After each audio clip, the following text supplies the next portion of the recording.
नारायण नारायण। प्रणाम देवर्षि। देवर्षि नारद, आपको ज्ञात है अभी अभी यहां क्या हुआ है? हाँ, मुझे ज्ञात है। हे पर्वतराज, जो सारे संसार की सुरक्षा करने में समर्थ हैं, आप उनकी सुरक्षा की चिंता कर रहे हैं। देवर्षि नारद, अभी अभी यहां एक राक्षस आया था, ऐसा मुझे इन दासियों ने बताया। नारायण नारायण। हे जगदम्बा, आपने अभी से अपनी लीला प्रारंभ कर दी। पर्वतराज, आपकी पुत्री तो साक्षात माता गौरी का रूप है। फिर उसके साथ आपकी दूसरी पुत्री गंगा है। ये तो सोने पे सुहागा वाली बात है। आपको इनकी चिंता करने की कोई आवश्यकता नहीं। बस बस महाराज, चाहे जो हो, जब तक मेरी पुत्री बड़ी नहीं होती, मैं इसे अपनी आंखों से दूर नहीं होने दूंगी। नारायण नारायण। महारानी, हमें देवर्षि नारद की बात का सम्मान करना चाहिए। हो सकता है कि हमारी दासियों को कुछ भ्रम हुआ हो। नहीं महाराज, उन्हें कोई भ्रम नहीं हुआ। आज के पश्चात अपनी पुत्रियों को मैं उद्यान में नहीं भेजूंगी। ठीक है महारानी, आज के पश्चात महल के चारों और चारों पहर सैनिक पहरा देंगे। मैं आपको पूर्ण सुरक्षा का आश्वासन देता हूं। चलिए महारानी। चलिए। चलो पुत्री।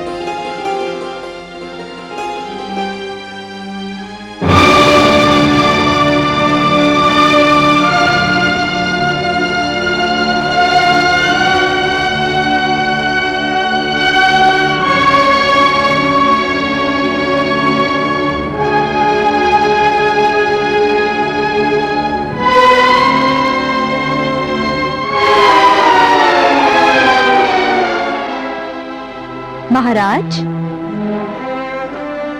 महारानी, आइए महारानी संध्या छाया। स्वामी, दरबार की घटना से आप अभी तक चिंतित हैं? हाँ महारानी, चिंतित इसलिए नहीं हूं कि मुझे अपने एक सैनिक का वध करना पड़ा। मैं चिंतित इसलिए हूं कि असुर अंधक को इस दशा तक पहुंचाने वाला और कोई नहीं, एक नन्ही सी बालिका है, जिसके कारण मुझे अपना एक विश्वास पात्र सैनिक गंवाना पड़ा। महाराज, आप इस घटना को भूल क्यों नहीं जाते? जीवन और मरण का जो प्रश्न है, आप उस पर क्यों नहीं छोड़ देते, जिसने इस संसार की रचना की है? महारानी, आप इस समय बिल्कुल देवकन्याओं जैसी बातें कर रही हैं। महाराज, आप स्वयं क्या हैं? उस महान ऋषि कश्यप की संतान, जिनकी संतान इंद्र आदि देवता भी है। मत लो उन दुष्टों का नाम मेरे सामने। वे भ्राता नहीं, शत्रु हैं। उन्होंने हम असुरों के साथ सदैव छल किया है। जो देवताओं का देवराज इंद्र कहलाता है, उसने अपने असुर भाइयों का कितनी बार वध करने का प्रयास किया है। महारानी, आप तो जानती हैं कि देवताओं और असुरों में किस बात का विरोध है। देवताओं और असुरों में विरोध है श्रेष्ठता का। वो अपने आप को श्रेष्ठ सिद्ध करने में लगे हैं, और हम असुर भी अपने आप को श्रेष्ठ सिद्ध करना चाहते हैं। और जो भी हमारी श्रेष्ठता के मार्ग में बाधक बनेगा, उसे मैं समाप्त कर दूंगा। असुरों की समस्त बाधाएं समाप्त करने के लिए मेरा अमर होना अत्यंत आवश्यक है, और स्वयं को अमर रखने के लिए मुझे उस बालिका के बारे में विचार करना ही पड़ेगा। संकट उभरने से पहले ही उसे समाप्त करना होगा। स्वामी, आप इतने महान वीर होकर एक बालिका की वध की बात सोचते हैं? चुप रहिए महारानी संध्या, चुप हो जाइए। अपने प्रति हमारे स्नेह का अनुचित लाभ ना उठाइए।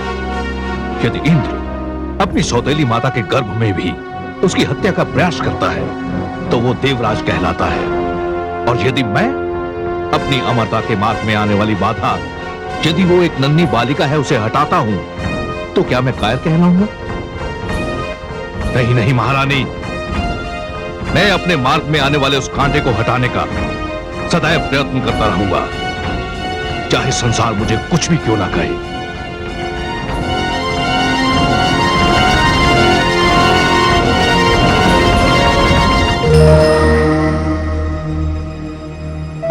मैं अतीत हूं। मैंने देखा कि तारकासुर ने पार्वती को मारने के अनेक प्रयास किए और हर बार उसे पराजय का सामना करना पड़ा। वो अपनी विफलता पर झुंझलाता रहा, फिर भी उसने हार न मानी।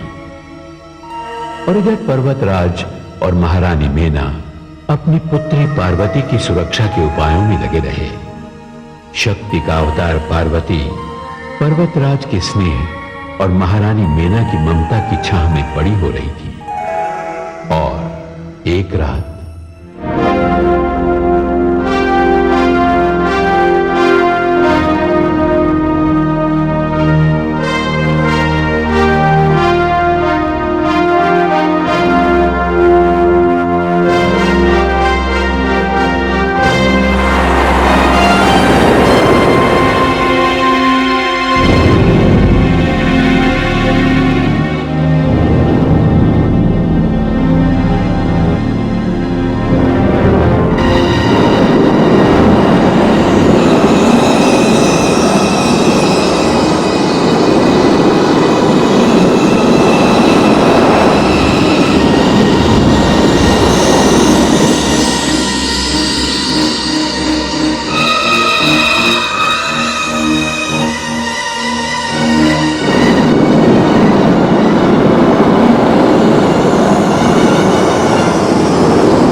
अच्छा, तो ये है गंगा। इसने अंधक जैसे भयानक राक्षस को अपनी मायावी शक्ति से ऐसा घायल किया कि उसे विवश होकर लौटना पड़ा और असुर सम्राट तारकासुर की क्रोधाग्नि में भस्म होना पड़ा। सबसे पहले मैं इसे समाप्त करता हूं।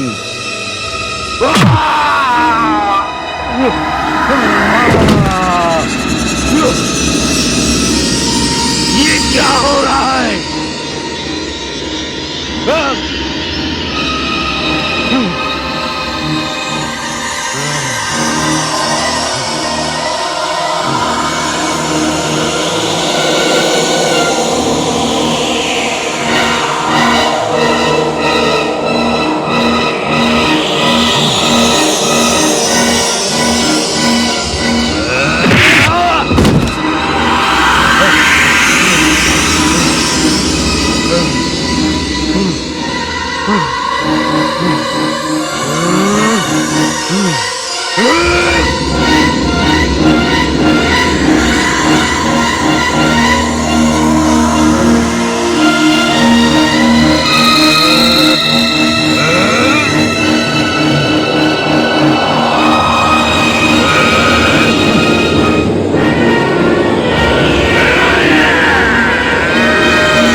तो कोई असुर चिल्ला रहा है।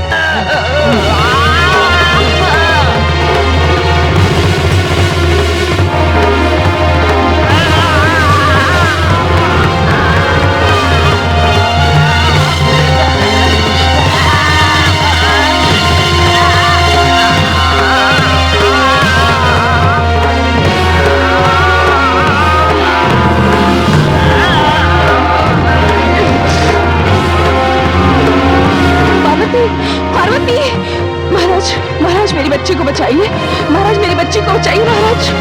देखिए वो राक्षस उसे ले जा रहा है।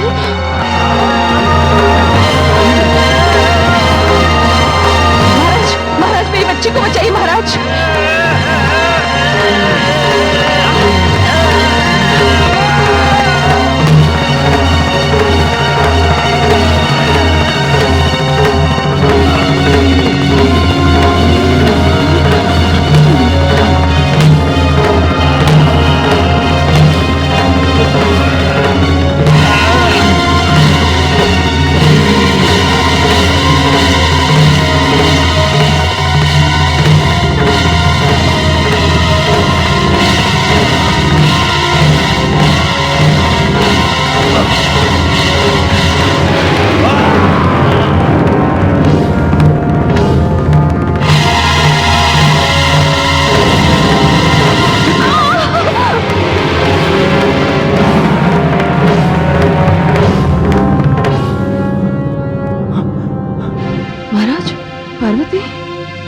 चलो।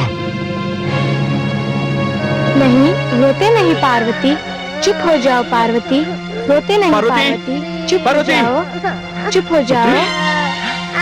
पार्वती तो यहाँ है, क्या हुआ बेटी? माते, लगता है इसने कोई डरावना सपना देखा है। रो मत पार्वती, चुप हो जा, चुप हो जा। स्वामी, ये सब क्या है? कुछ नहीं महारानी, कुछ नहीं, आप चिंता ना करें। वो अवश्य कोई मायावी था जो इस महल के चारों ओर अपना माया जाल फैलाना चाहता था, इसीलिए उसने हमें भ्रम में डाल दिया था। किंतु देवी परमेश्वरी की कृपा से वो सफल नहीं हो सका और भाग गया। इसीलिए हमारी पुत्री पार्वती सकुशल है। महारानी, आपको ज्ञात है देवऋषि नारद ने क्या कहा था कि हमारी इस पुत्री पर देवी परमेश्वरी की अपार कृपा है, इस पर कोई संकट क्या आएगा। लेकिन स्वामी, हमने जो कुछ देखा वो। महारानी, हम तो ये देख रहे हैं कि हमारी पुत्री पार्वती आपकी गोद में है, सकुशल है, और हमारे लिए इतना ही पर्याप्त है। हाँ स्वामी, हमारी पार्वती हमारी गोद में है और ये सकुशल है, इतना ही बहुत है। बस पुत्री, बस चुप हो जाओ।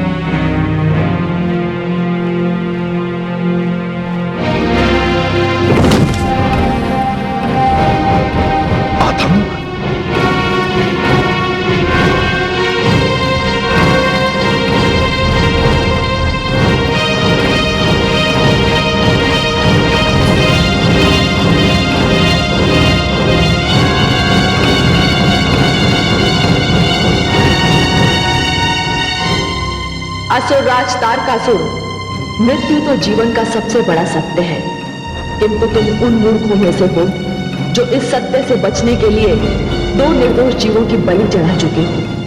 अंधक और आतंक तुम्हारे ही कारण मृत्यु के मुख में चले गए। एक का वध तुमने अपने झूठे अभिमान के कारण किया और दूसरे का वध मैंने किया। हाँ, तुम्हें यह बताने के लिए कि यदि तुमने अपना ये अभ्यास बंद न किया तो तुम्हारी सारी शक्ति समाप्त हो जाएगी।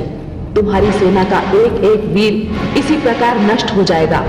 फिर तुम अकेले रह जाओगे उस बालक के हाथों काल का ग्रास बनने के लिए, जो बालक अपनी 7 मास की आयु में तुम्हारा अंत करने वाला है। कौन हो तुम? कौन हो? तुम्हारा काल। नहीं,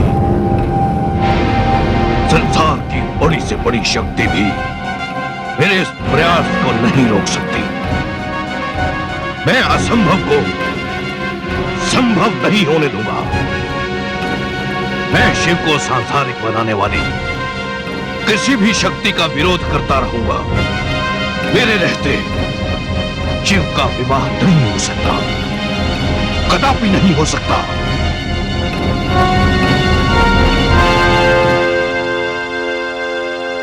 गंगा,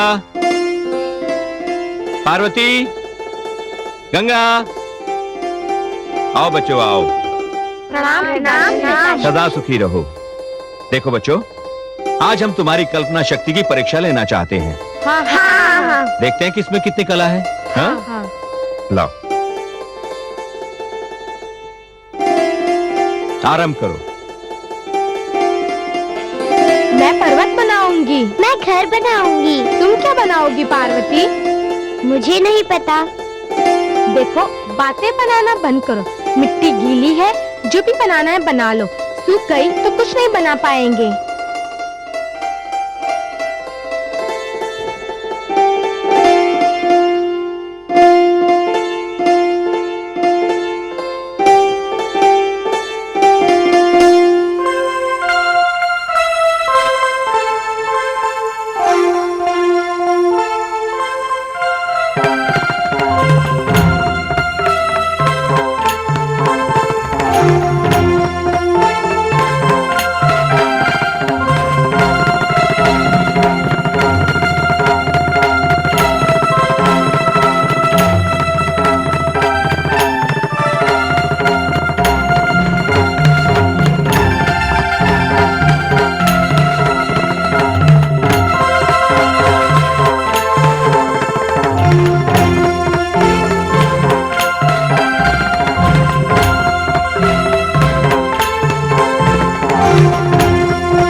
क्या बनाया है? मैंने घर बनाया है। सुंदर, अति सुंदर।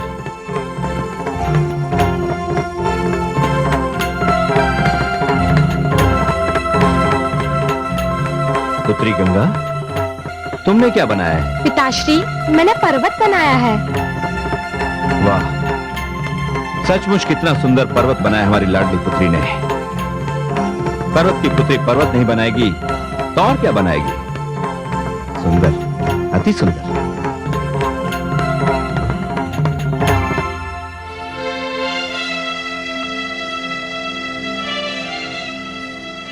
पुत्री पार्वती, तुमने क्या बनाया है? पिताश्री, मैंने मूर्ति बनाई है, देखिए। अरे, ये तो भगवान शिव की मूर्ति बन गई। भगवान शिव की? हाँ, भगवान शिव की। क्या तुमने भगवान शिव को देखा है? नहीं तो फिर तुमने ये मूर्ति कैसे बनाई? वही मुखमंडल, वही नेत्र, वही नासिका, ये सब कैसे किया तुमने? मुझे क्या पता पिताश्री, मैं तो बस मिट्टी को आकार देती गई। जैसा जैसा मेरे मन में आता गया वैसा वैसा मैं बनाती गई। निराकार को आकार देती गई, साकार करती गई, और बन गई हमारे आराध्य देव भगवान शिव की मूर्ति। क्या भगवान शिव ऐसे हैं? हाँ पुत्री, बिल्कुल ऐसे ही हैं। ये तो चमत्कार हो गया, शिव का रूप साकार हो गया। भला इस मूर्ति को देखकर कौन कह सकता है कि इसे 5 वर्षीय बालिका ने बनाया है? इसे देखकर तो ऐसा लगता है जैसे किसी परम भक्त ने अपने आराध्य को श्रद्धा और भक्ति से मूर्ति का रूप दे दिया हो। तू धन्य है, तू धन्य है पुत्री। तूने तो मुझे साक्षात शिव के दर्शन करा दिए।